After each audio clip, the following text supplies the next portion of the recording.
si vous avez des suggestions de vidéos pour les prochaines. Euh, Aujourd'hui, je voulais aborder un thème, un sujet un peu plus en lien avec le nom de ma chaîne YouTube. Alors, ma chaîne s'appelle Tom Coach ASMR. En fait, l'idée c'était de lier un petit peu ce que je fais au quotidien avec ma passion pour l'ASMR. Donc voilà. Je vais pas rentrer dans les détails de mon métier, mais je travaille dans le sport de haut niveau. Et donc, j'avais envie un petit peu de lier l'ASMR, parce que dans l'ASMR on parle beaucoup de relaxation, de méditation, de pensée positive, de, voilà, de bien-être mental, et je trouve que ça fait le lien avec le sport de haut niveau dans le sens où, pour être performant, un sportif a besoin de bien-être mental, a besoin peut-être de méditation, a besoin peut-être de relaxation, a besoin d'outils en fait pour mieux se préparer à une compétition, à un événement, à une échéance. En tout cas, on en entend beaucoup plus parler de nos jours qu'il y a 20 ans, c'est un fait. Et je pense que l'efficacité n'est plus vraiment approuvée. Alors, je ne dis pas que tous les sportifs ont besoin de la même chose. Peut-être que tous les sportifs n'ont pas forcément besoin ni envie. C'est surtout ça d'ailleurs. Tous les sportifs n'ont pas forcément envie de se plonger dans la préparation mentale. Mais on en entend de plus en plus parler. On voit que les sportifs qui performent sont accompagnés de préparateurs mentaux. Et donc, je trouve que ça fait un lien assez évident en fait avec l'ASMR. L'ASMR peut par exemple facilement, je pense, si vous y êtes sensible, vous relaxer et vous aider à dormir avant une compétition par exemple, ou juste avant l'échéance. Voilà, ça peut être un moyen de relâcher un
penser, de s'imaginer, de se voir réaliser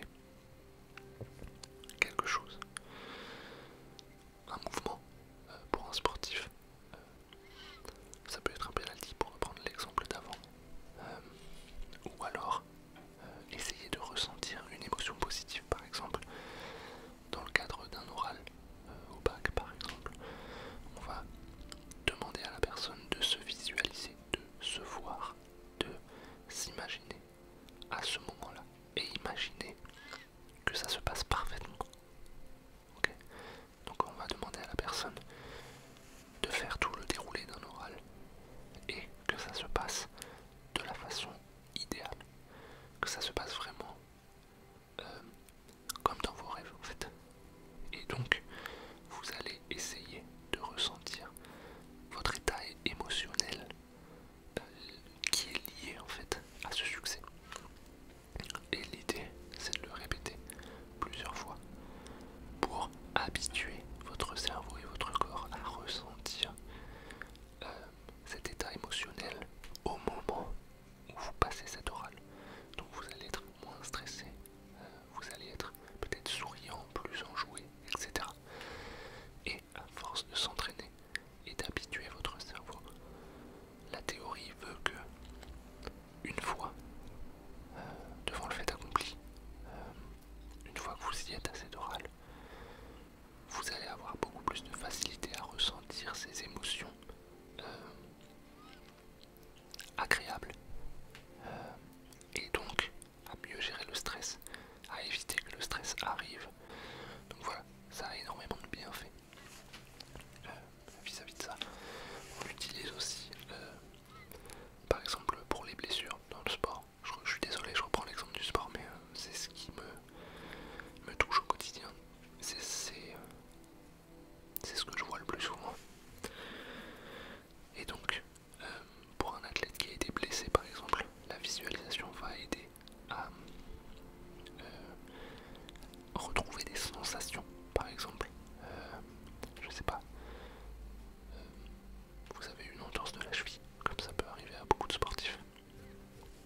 Et bien, via la visualisation, vous allez mieux ressentir la façon dont vous courez, par exemple,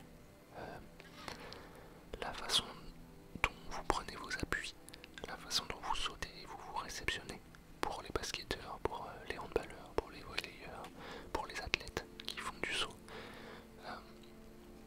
Et donc ça va en fait envoyer des informations positives à votre cerveau qui vont engendrer des conséquences. Comme je l'ai dit dans l'introduction, les actions ont un effet sur notre état émotionnel et nos émotions ont un effet sur nos actions. J'espère que vous avez compris. N'hésitez pas à mettre dans les commentaires si vous souhaitez compléter ce que je dis ou en débattre. Voilà, comme je l'ai dit, je ne détiens pas la vérité. J'essaie juste de transmettre des informations et c'est un sujet que j'apprécie, donc voilà. Malgré tout, la programmation neurolinguistique, je vous l'ai dit un petit peu en début de vidéo, mais elle n'a pas toujours bonne presse, elle n'est pas toujours bien vue. En fait, la programmation neurolinguistique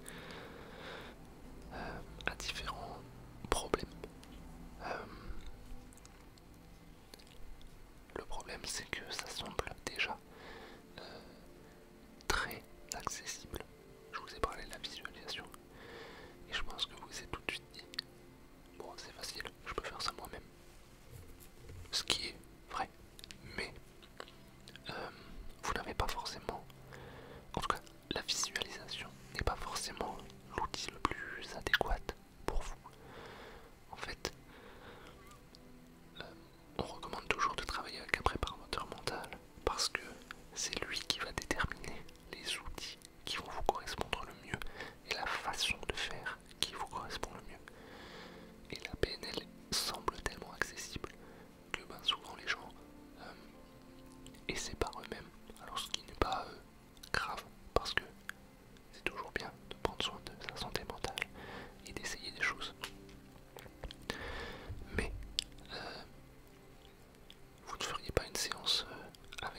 stress et tout ça, c'est d'en discuter, de débattre, d'en parler.